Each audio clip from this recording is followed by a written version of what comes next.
নমস্কার। ঘড়ির কাঁটায় বিকেল 4টে, আর বিকেল 4টে এখন শুরু হয়ে গেছে লোকসভা নির্বাচনের দামামা। হাই ভোল্টেজ নির্বাচন নদিয়ার কৃষ্ণনগর লোকসভায়। তার কারণ, একদিকে লোকসভা থেকে বহিষ্কৃত সাংসদ মহুয়া মৈত্র এই কেন্দ্র থেকে লড়াই করবে, আর ঠিক এই কেন্দ্র থেকেই কৃষ্ণনগর রাজ পরিবারের যে সদস্যা, অর্থাৎ এক কথায় কৃষ্ণনগরের রানীমা বলে যাকে ডাকা হয়, অমৃতা রায় লড়বে এই দুজন সেনাপতি। নরেন্দ্র মোদী ইতিমধ্যে কিন্তু কৃষ্ণনগর সফর করে গেছে এবং বেশ কয়েক হাজার কোটি টাকার প্রকল্প এ রাজ্যে তিনি ঘোষণা করেছে। লোকসভা নির্বাচনে কোন কোন দল, রাজনৈতিক দলগুলো কতটা প্রস্তুত, আমরা একবারে মাঠে ময়দানে সরাসরি চলে যাব রাজ্যের শাসক দল তৃণমূল কংগ্রেসের কাছে। আপনারা তো যেখানে বহিষ্কৃত সাংসদ মহুয়া মৈত্র, সেখানে তার সঙ্গে লড়াই করবে এই কেন্দ্রের অর্থাৎ কৃষ্ণনগরের রাজ পরিবারের সদস্যা। আপনারা কতটা লড়াইটাকে সহজ বা কঠিন? দেখুন, বহিষ্কারের যে কথাটা বলা হচ্ছে, নিতান্তই নগণ্য একটা অজুহাতে চক্রান্তের শিকার আমাদের নেত্রী মহুয়া মৈত্র। জানেন, 16ই মার্চ লোকসভা নির্বাচন ঘোষণা হয়েছে, অষ্টাদশ লোকসভা নির্বাচন। এই নির্বাচন ঘোষণা হওয়ার সাথে সাথে যারা ভোট পাখি তারা মাঠে ময়দানে নেমেছে, কিন্তু তৃণমূল কংগ্রেস একটা দল মমতা ব্যানার্জির নেতৃত্বে সারা বছর মানুষের কাজ করে, সারা বছর মানুষের পাশে থাকে। তার মধ্যে ভুল ত্রুটি হতে পারে, তবে আমরা মানুষের পাশে আছি, থাকব। এই নির্বাচনে মহুয়া মৈত্র আমাদের এমপি হিসাবে নির্বাচিত হচ্ছেন, এটা নিশ্চিত। কারণ বাংলার মানুষ তথা ভারতবর্ষের মানুষ জেনে গেল বিজেপি একটা রাজতন্ত্রের প্রতীক। সেই গণতন্ত্রকে ধ্বংস করে পুনরায় রাজতন্ত্র প্রতিষ্ঠা করার যে একটা সুকৌশল, সেটা কিন্তু কৃষ্ণনগরের সমস্ত স্তরের লোকসভার ভোটাররা সব জেনে গেছে। তাই আমরা জানি যে এই কৃষ্ণনগর লোকসভায় আমাদের জয় শুধু সময়ের অপেক্ষা। কারণ একটা সাংসদ, যে সাংসদ দেশের উন্নয়নের জন্য এবং বিজেপি সরকারের ত্রুটি বিচ্যুতি তুলে ধরার জন্য চক্রান্তের শিকার হয়, যে সাংসদ ভারতবর্ষের পার্লামেন্টের সেরা সাংসদ হিসাবে পরিগণিত হন, তাকে এইভাবে চক্রান্ত করে বহিষ্কার করা, এটা সাধারণ মানুষ মেনে নেবে না। এবং সাধারণ মানুষ মেনে নেবে না যে চট করে বহিষ্কৃত সাংসদ, যে কিনা কৃষ্ণনগর লোকসভা থেকে দাঁড়িয়েছিল, তাকে রাজনৈতিক অভিসন্ধিতে তাকে বহিষ্কার করা হচ্ছে। এটা নিয়ে রাজ্যের বিরোধী দল অর্থাৎ বিজেপি কি বলছে একবার শুনবো। কিভাবে দেখছেন এটাকে আপনারা? আমরা মনে করি মহুয়া মৈত্র কৃষ্ণনগর শহরের নারী জাতির কলঙ্ক। তিনি যা করেছেন তা সমাজের বুকে মেনে নেওয়া যায় না। সেই মা কালীকে তিনি অপমান করেছেন এবং সেই সাথে কৃষ্ণনগরের জন্য একটি প্রশ্ন তিনি করতে পারেননি। এটি একটি লজ্জা। কৃষ্ণনগরে মহুয়া মৈত্রকে আমরা ধিক্কার জানাই। শুধু ধিক্কার জানাই না, মা বোনেদের আপনাদের চ্যানেলের মাধ্যমে বলে দেব, এই ধরনের রক্ষারজনক মহিলা যিনি কিনা মা কালীকে অপমান করেন, সবচেয়ে পূজিত, যেভাবে পূজিত মা কালী, সেই মা কালী চালা তুলে দিয়েছেন। কারণ নরেন্দ্র মোদীর দুঃস্বপ্ন মমতা ব্যানার্জি, তার সাথে আমাদের মহুয়া মৈত্র। কারণ আমরা কর্মে বিশ্বাসী, সাধারণ মানুষের পরিষেবায় বিশ্বাসী। আমরা তাকে ওই জন্য সব সময় তিনি মানুষের সাথে থাকে। ওই জন্য আজ 1 বছর দেখা নাই, ওই ভাইপো পিসি দুজনা ঠান্ডা গরম একই শুনিয়ে চলে যাব এই কেন্দ্রের, এই কৃষ্ণনগর লোকসভা কেন্দ্রের এবারকার সিপিআইএম এর সংখ্যালঘু প্রার্থী সে কি বলছে, একবার দেখব তারা কি বলছে। আসলে আপনারা মিডিয়া যেমন আছেন যে তৃণমূল এবং বিজেপিকে সবসময় সামনে আনেন, ঠিক তেমনি তৃণমূল আর বিজেপি তারা নিজেদের মধ্যে লড়াই করে। মানুষের কেউ জয় মা কালী বলে, কেউ হচ্ছে মসজিদের কথা বলে, মানুষকে বিভাজন করে যে ধর্মীয় রাজনীতি করবার চেষ্টা করছে, তাতে সাধন হবে না। আপনারা মিডিয়ারা তৃণমূল বিজেপিকে আগিয়ে রাখলেও মানুষ এখন নদিয়া জেলার মানুষ, পশ্চিমবঙ্গের মানুষ, তারা হচ্ছে তৃণমূল এবং বিজেপি উভয়ের সাথেই লড়বে। এই কারণেই লড়বে যে আজকে যে তৃণমূল এবং বিজেপি আপনার সামনে লড়াই করছে, ভোটে জেতার পর তৃণমূল বিজেপিতে চলে যাবে আর বিজেপি তৃণমূলে চলে যাবে। ভোটে জেতার পর তৃণমূল চলে যাবে বিজেপিতে, বিজেপি চলে যাবে তৃণমূলে, অভিযোগ করছে সিপিএম। কি বলবেন এটা? দেখুন, তৃণমূল বিজেপি অর্থাৎ সর্বৈব মিথ্যা। কারণ তৃণমূল সাধারণ মানুষের হয়ে লড়াই করে, আর বিজেপি লড়াই করে রাজতন্ত্র প্রতিষ্ঠার জন্য। বিজেপি সাধারণ মানুষের কথা ভাবে না, তৃণমূল সাধারণ মানুষের কথা ভাবে। তাই তৃণমূল কংগ্রেস 42টা আসনে 42টাতেই লড়াই করেছে এবং আমরা জানি 42টিতেই জিতবো। আর বিজেপি পশ্চিমবঙ্গ থেকে শূন্য হাতে ফিরবে যতই নরেন্দ্র মোদী ফাঁকা আওয়াজ দিক না কেন। কারণ আমাদের বাংলায়, বিশেষ করে বাংলার সংস্কৃতি ধ্বংস করে রাজতন্ত্র প্রতিষ্ঠা করার চেষ্টা ব্যর্থ হবে। তৃণমূল কংগ্রেস জিন্দাবাদ, তৃণমূল কংগ্রেস জিতবে। মহুয়া এখানকার যে বহিষ্কৃত সাংসদ মহুয়া মৈত্রের পার্টি অফিসে সিবিআই তল্লাশি হচ্ছে, তার বসত বাড়িতে সিবিআই তল্লাশি হচ্ছে, এমনকি কলকাতাতেও হচ্ছে। এখানে মহুয়ার জেতাটা কতটা মুশ্রিত? তার তো কোনো প্রশ্নই নেই। এবারে কৃষ্ণনগরের ভূমিপুত্র, কৃষ্ণনগরেই বাড়ি। কৃষ্ণনগর নদিয়া জেলা পশ্চিমবঙ্গের রাজনীতিতে যিনি 50টা বছর নষ্ট করেছেন, তার নাম হচ্ছে SM বিধানসভায় হেরে এসছে SM সাদি। কৃষ্ণনগর লোকসভা কেন্দ্রের একটা বিধানসভা কৃষ্ণনগরের নির্বাচনের আইকন হেরে গিয়ে দলবদল করেনি, সুবিধা নেয়নি। চলে যাবো, বলুন বলুন। কৃষ্ণনগর শহরের ভূমি মাতা রাজমাতা আজকে তিনি প্রার্থী হয়েছেন ভালো এবং কৃষ্ণনগরের প্রভুতা উন্নতি করবার জন্য তাকে আমরা প্রার্থী করেছি। বলুন বলুন বলুন। কোথায় ছিল রাজ পরিবার যখন করোনার সময় পরিযায়ী শ্রমিকরা বাড়ি ফিরতে পারছে না, লকডাউনের সময় মানুষ খেতে পারছে না, তখন এই রাজ পরিবার কোথায় ছিল? SM সাদি পরিযায়ী শ্রমিকদেরকে ফিরিয়ে আনার জন্য অক্লান্ত পরিশ্রম করেছে। রেড ভলেন্টিয়ার নেতৃত্ব দিয়ে মানুষকে দিনের পর দিন রক্ত, খাদ্য সবকিছু সাপ্লাই করেছে। SM সাদির নেতৃত্বে কৃষ্ণনগর রেড ভলেন্টিয়ার কাজ করে গেছে, কিন্তু রাজ পরিবারে দেখা মিলেনি কৃষ্ণনগরে। তারা তখন কোথায় ছিল? যখন অসহায় মানুষ রাস্তায় না খেতে পেয়ে ঘুরে বেড়াচ্ছিল, তখন কোথায় ছিল এই রাজ পরিবার? কোথায় ছিল এই রাজ পরিবার? SM সাদি এবারকার CPM প্রার্থী, তারা CPM এর কর্মী সংগঠক নিয়ে তারা মানুষের পাশে দাঁড়িয়েছিল। আপনারা আজকে এরা বড় বড় কথা বলছে, এরা পাকিস্তানের দালাল, এদের পিতারা পাকিস্তানে আছে, বাংলাদেশে আছে। কারণ এই রাজ পরিবার না থাকলে আজকে নদিয়া জেলা পূর্ব পাকিস্তানে থাকতো। ইংরেজদের দালাল করে তারা মেনে নেবে না। আজকে নদিয়া জেলা পূর্ব পাকিস্তানে থাকতো, বাংলাদেশে থাকতো। ওই রাজ পরিবারের জন্য আপনারা এখানে আছেন, কারণ আপনাদের পিতা, আপনারা সবাই জানে পলাশি যুদ্ধে কি করেছে। এতদিন তৃণমূলে ছিল রাজ পরিবার, তৃণমূলের কাছ থেকে সুবিধা নিয়ে আজকে বিজেপিতে গেছে। বিজেপিতে 1757 সালে পলাশির যুদ্ধের সময় এই রাজ পরিবার ব্রিটিশ সাম্রাজ্যবাদের সঙ্গে হাতে হাত মিলিয়ে আমাদের দেশের স্বাধীনতা হরণ করেছে। নরেন্দ্র মোদী জিন্দাবাদ, ভারত মাতা কি। রাজ পরিবার ছিল, আজকে রাজ পরিবার ছিল, তাই তোমরা এই জেলায় আছো। আমাদের দুঃখের বিষয় এটাই যে রাজ পরিবার বিপদে আপদে মানুষের পাশে থাকে না। যে রাজ পরিবার সাধারণ মানুষ রাস্তা দিয়ে গেলে সেই মানুষের উপর কি অত্যাচার করেছে, নরেন্দ্র মোদী সেই রাজ পরিবারকে প্রতিষ্ঠা করতে চাইছে। কৃষ্ণনের লোক বিজেপির কর্মী সমর্থকরাই বলছে যে তৃণমূলকে ওপর থেকে আন্ডারস্ট্যান্ডিং করে এটা পুরো তুলে দেওয়া হয়েছে।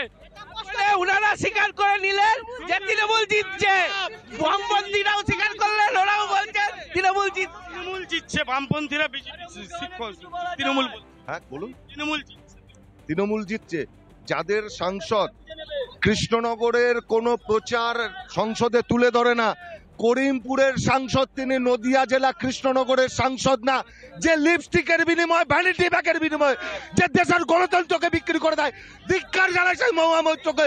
তার সাংসদ হওয়াতে আগামী দিন জেলে থাকবে। আর এই রাজ পরিবারের জন্য বিজেপির MLA ভোট দিয়েছিল কৃষ্ণনগরের মানুষ, আজকে তৃণমূলে। আর এই ভুল কৃষ্ণনগরের মানুষ করবে না। তৃণমূলকে তাড়াতে, বিজেপিকে ঠেকাতে একমাত্র বিকল্প। 2019 সালে আমরা 65,405 ভোটে জিতেছিলাম। এবার 1,30,000 ক্রস করবে কৃষ্ণনগরের ভোটারের আশীর্বাদ নিয়ে। এটা কৃষ্ণনগরের ভোটের বিজেপির বন্ধুদের ধন্যবাদ জানাচ্ছি আমাদেরকে ওয়াকওভার দেওয়ার জন্য। বিজেপির ওয়াক ওভার পেয়ে যাচ্ছে বলছে। ওসব মন গড়া কথা, হেরে যাবে বলে আজকে রানীমা সম্পর্কে, রাজবাড়ি সম্পর্কে মিথ্যে কথা বলছে। যারা রাজবাড়িকে দখল করতে চাইছিল, যেসব তৃণমূল চোররা রাজবাড়ি দখল করতে পারেনি, রাজার সম্পত্তি বিক্রি করতে পারেনি বলে ওদের গাত্র হবে। মহুয়ার সাথে আন্ডারস্ট্যান্ডিং হয়ে গেছে বিজেপির, জেতার পরে দিল্লিতে গেলে বিজেপিতে চলে যাবে। এটাই এখন বর্তমান পশ্চিমবঙ্গের রাজনীতি।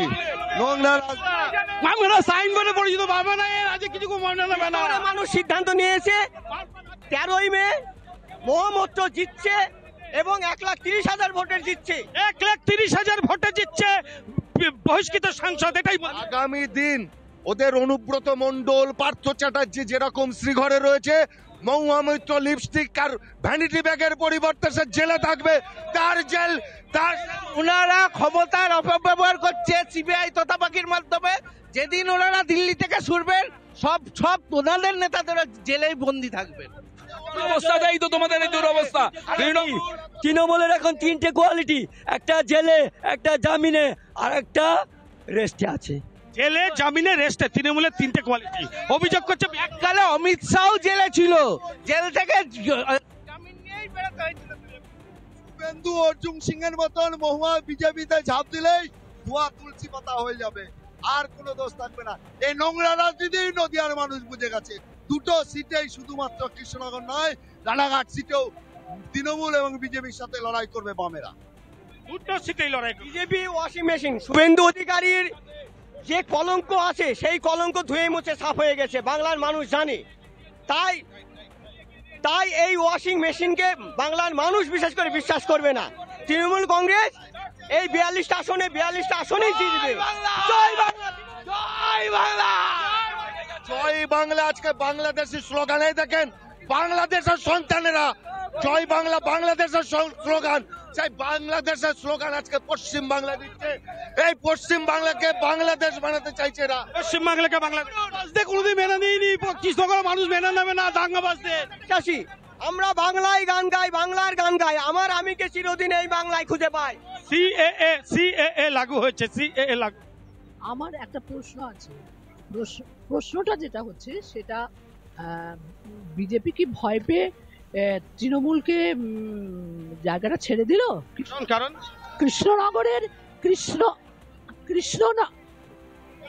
1 মিনিট, আপনি যখন কথা বলেছেন, বলুন আগে এটা প্রশ্ন করুন, আপনাদের প্রার্থীর হয়ে বলুন। আমাদের ঠেকা নিতে হবে না, তৃণমূলের ঠেকা আপনারা নেবেন না, আপনাদের কথা বলুন। একদম বলুন। আপনি কথা বলতে দিন। আমার কথা হচ্ছে আমাদের এই আড্ডাতে যারা দেখছে, আড্ডাতে যারা দেখছে, আমি একটু সাধারণ মানুষকে জানবো। এখানে রাজ পরিবারের যে সদস্য অমৃতা এবং তার সঙ্গে যে বহিষ্কৃত সাংসদ মহুয়া, 2টোর লড়াই, কোন দিকে পাল্লা ভারী? এদের কোনোটার দিকেই পাল্লা ভারী নয়। সাধারণ মানুষ 24 ঘন্টা যারা সঙ্গে থাকে, অর্থাৎ বামপন্থী, তাদের দিকেই পাল্লাটা ভারী। একদমই, যেটা সাধারণ মানুষ বলছে, না তৃণমূল না বিজেপি, পাল্লা ভারী। উনি সাধারণ মানুষ নন, ওদের ভারতীয় কমিউনিস্ট পার্টি মার্ক্সবাদীর নেতা। বাইরের থেকে দেখতে পারি কমিউনিস্ট পার্টির নেতা। আমি আবার চলে যাবো। আমার কথা হলো, অমৃতা রায়কে রাজপরিবারের রাজবধূ বলে তাকে কি বিজেপি তাকে দাঁড় করিয়ে তৃণমূলকে কি কিছু সুবিধা করে দিল? কারণ এই মুহূর্তে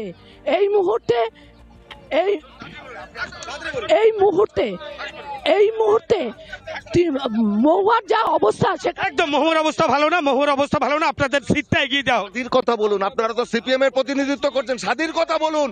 বিজেপির কথা জোর করে বিজেপি তোল্লা দিচ্ছে, মহুয়াকে তুলা দিচ্ছে। মহুয়ার অবস্থা, আন্দোলন নিয়ে লড়াই করাইছেন, সাদি এখান থেকে জয় হবে। কোন রাজবধূ নাই, কোন পরিচয় নাই। ভূমিবদ্ধ যে 365 দিন মানুষের জন্য লড়াই করে, কৃষ্ণনগর মানুষের জন্য। রাজবধূ নয়, কোন ভূমিপুত্র নয়, মহুয়ারও হবে না। 82টি অঞ্চল এবং একটা পৌরসভা নিয়ে গঠিত। এই 82টি অঞ্চলের লোক মহামৈত্রকে ভালো করে চেনে জানে, এবং একটি পৌরসভার লোকও ভালো করে চেনে জানে। কিন্তু দুর্ভাগ্যের বিষয়, একটা রাজ পরিবারের একটা গৃহবধূকে সাধারণ মানুষের পরিষেবা যে দিতে পারবে না, তাকে বাড়তি করা হয়েছে। ইলেকশন বন্ডে কোটি কোটি টাকা লুট করেছে তৃণমূল। ভাগাভাগি করে নিয়ে চোরের মার বড় গলা, তাই বড় বড় কথা বলছে। এরা উনি কি ম্যাডাম যে কথা বলছে, ম্যাডামের সাথে কি কথা হয়েছে নাকি? উনি আমাদের ভেতরে কথাটা জেনে ফেলে দিল। সারা জীবন তো দালালি করে আসলো, ব্রিটিশ দালালি করেছে। চোর মহামৈত্রকে কৃষ্ণনগর থেকে মানুষ প্রতারিত করবেই। আমরা এখানে বলতে চাই, রাজ পরিবারের সদস্য ইলেকশন বন্ডের নামে কোটি কোটি টাকা, বলুন বলুন ইলেকশন বন্ডের টাকা তৃণমূল এবং বিজেপি। কিন্তু আপনার এই লোকসভায় কে আসবে? লোকসভায় কে আসবে? লোকসভায় আমরা মাঠ কি বোঝেন না, যিনি গ্রামগঞ্জ কি বোঝেন না, তাকে প্রার্থী করেছে বিজেপি। এটা হাস্যকর। এবং এই বিজেপি প্রার্থী ভোট পর্যন্ত মনে হয় লড়াইয়ে ময়দানে থাকবে না। তাহলে তাহলে তাহলে আমি একটা প্রশ্ন করি সিএএ লাগু হয়ে গেছে, সিএএ লাগু হয়ে গেছে, তাতে এই যে মতুয়া সম্প্রদায়ের যে বিপুল সংখ্যক ভোট, সেটা আপনাদের কতটা কি করে বোঝাবেন? আমরা সবাই ভারতীয় নাগরিক, সবাই ভোটার, কাউকে নতুন করে সার্টিফিকেট দিতে হবে না। দেশটা অনেক লড়াই সংগ্রামের মাধ্যমে এসেছে, কাউকে নতুন কিন্তু আপনাদের সুপ্রিমো তো পরিষ্কার সিএএ এর বিরোধিতা করছে। তাহলে এই যে মতুয়া সংখ্যার যে ভোটটা, বা তাদেরকে আপনারা কি বোঝাবেন? তাদেরকে তো বলেছি যে আপনারা ভারতীয় নাগরিক, সব সুযোগ সুবিধা পান, আপনাদের নতুন করে কোনো সার্টিফিকেট প্রয়োজন নেই। আমার একটা সামান্য কথা, আমরা অলরেডি প্রত্যেকটা বিজেপি কর্মীর থেকে আমরা আগে আছি। 1 মিনিট আমাকে বলতে দেন, মাইক কাটবেন না। ওদের লক্ষ্মীর ভান্ডারে ওদের স্ত্রীর ভোটটাও আমরা পাবো। ওনাদেরকে বলতে হচ্ছে লক্ষ্মী ভান্ডারে, শুভেন্দুকে বলতে হচ্ছে 3000 টাকা করে দেবো। যখন মমতা ব্যানার্জি সংসদে স্পিকারের মুখে ভোটার লিস্ট ছুড়ে মেরেছিল এই সিএ এর দাবি নিয়ে, সিএ চাইছিল বলে আজকে বড় আছে দুটো বিজেপি এবং তৃণমূল দুটো সরকারের কাছে কোনো ইস্যু নেই ভোটে লড়ার, তার জন্য সিএ আসছে। 34 বছর কি করেছেন? 34 বছর চুরি করেছেন। 34 বছরের কথা বলুন দাদা। রাজনৈতিক তর্ক কিন্তু বেশ জমজমাট। প্রতিনিধিত্ব করছে, তারা বিজেপিকে ভোট দেবে তো, আদে তো ওরা তো দেয়াল লিখতেই যাচ্ছে না, কেউ প্রতিনিধিত্ব করতে। বলুন বলছি সিএ কথার মানে শান্তনু ঠাকুর কি ইনভ্যালিড এমপি নয়? প্রধানমন্ত্রী ইনভ্যালিড এমপি নয়? তাহলে নতুন করে সিএ কেন?